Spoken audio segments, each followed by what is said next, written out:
Welcome to Financial Hub. In this video, I'm going to guide you on how to log in Bitget wallet. For that, make sure you get the application. Now here, all you need to do is tap on continue. Now you will be led to this kind of page. There you need to simply tap on get started. Now this kind of interface will appear where you need to create yourself an account. You can also create your account using your Google, Apple or Telegram. Now as we already have our account, then we need to simply tap on login at the top right. Here also you can log in using your Google, Apple or Telegram, or you can simply enter your email or your mobile number. After you are done entering your email, simply tap on next. Now here you need to enter your password.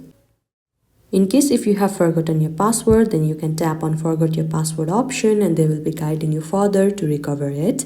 If not, you can tap on login. Now this kind of box will appear. All you need to do is select in this order. Now simply tap on OK. And now you can see that you are logged into your Bitget wallet. I hope you found this video helpful. Don't forget to like this video and subscribe our channel Financial Hub. Thank you.